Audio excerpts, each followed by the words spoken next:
Hi, my name is Andrea, and I am the second negative speaker. And everybody knows that stem cell research raises a lot of questions about morality and ethics, and it's inevitable that this is going to be discussed. There are other alternatives to aborting fetuses, which is developing the ability to extract stem cells from embryos that are frozen and produced in vitro fertilization, which is an opportunity to avoid some of the more morally questionable methods. And this technique entails harvesting live stem cells from embryos that are declared clinically dead.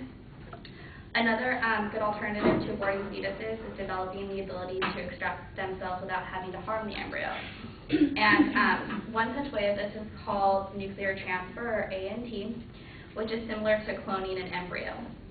The only difference would be that the nucleus from the donor cell that has its chromosomal DNA and is genetically altered would be placed into a recipient egg without a nucleus. The genetic alteration would prevent the resulting egg from growing into an embryo, but it would live long enough that the stem cells could be collected.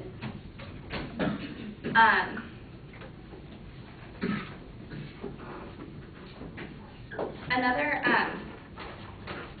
problem that is often arising with stem cell research, especially embryonic stem cell research, is that it's also oftentimes associated with abortion, because a lot of times you have to think about extracting cells from an embryo, which are usually discarded after an abortion. And so this raises the question, when does life begin? And it's still hotly debated, but how Catholic ethic guides us explains that an embryo, when an embryo must develop into a human through a series of processes, not just at conception, and the development of an embryo into a fetus and eventually into a child is a process. It is not a series of sharply defined steps, which makes it really difficult to tell precisely where a fetus is in the process of development and if the egg is fertilized in vitro. One cell can be removed and the developmental process is not harmed. Again, another point that this how Catholic ethics guides us brings up is that the real essence of life begins outside of the womb once a child is born. It is incredible to find that even when one looks at the extreme benefits of stem cell research, they can conclude that an embryo, a simple ball of cells, is more valuable than a person who has lived and felt what life has to offer. So that is kind of a response to the more morally questionable part of stem cell research. I have some points to bring up about why government should fund stem cell research. It is vital to the progression of scientific discoveries.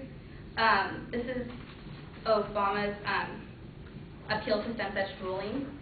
Researchers believe that stem cells, so-called because they are the foundation of all human cells, provide two promising avenues for scientists. First, they can be used for research that cannot be performed inside the body, which makes it a lot more significant. But scientists believe that they can also coax the foundational cells into cardiac, pancreatic, or brain cells to replace damaged or infected cells and allow tissues or organs to reconstitute themselves. And it also holds, human stem cell research holds enormous potential for contributing to our understanding of fundamental human biology and the understanding of our anatomy. Doctors Audrey Chapman, Mark Frankel, and Michelle Garfinkel have discussed that the science leading to new development of techniques for culturing human stem cells could lead to unprecedented treatments and even cures for diseases. Though one of the first opponents brought up that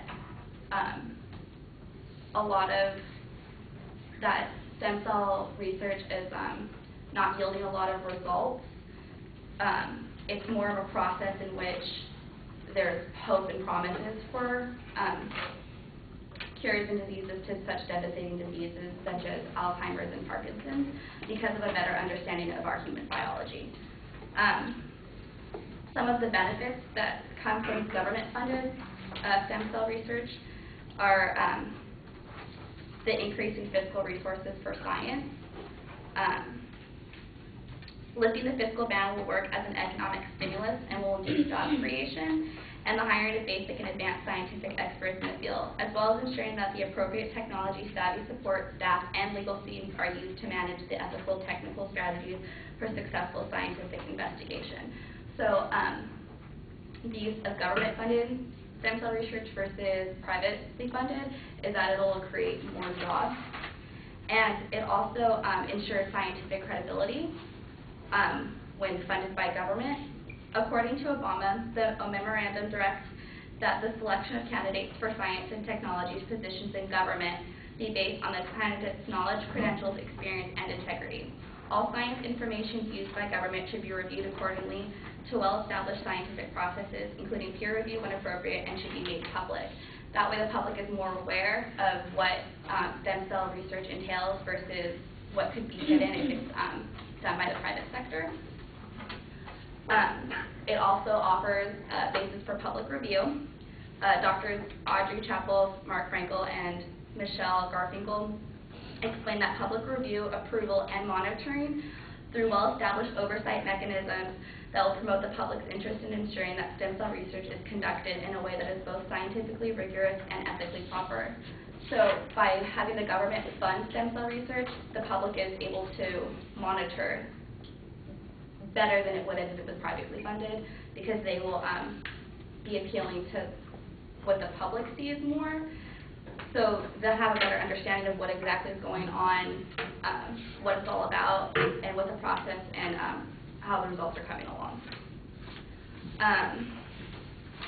And federal funding will automatically trigger a set of oversight mechanisms because if it's funded by the government, it will be under a lot more scrutiny than if it was privately funded.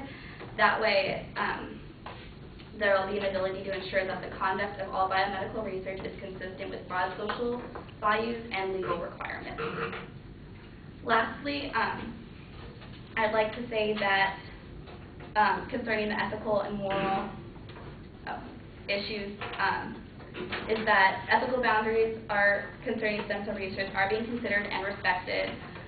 Securing stem cells for research, whether they're from children, adults, aborted fetuses, or embryos, must be done under conditions of most rigorous integrity for several reasons. They are to protect the interests of the donors, to reassure the public that important boundaries are not being overstepped, and to enable those that are ethically uncomfortable with elements of this research.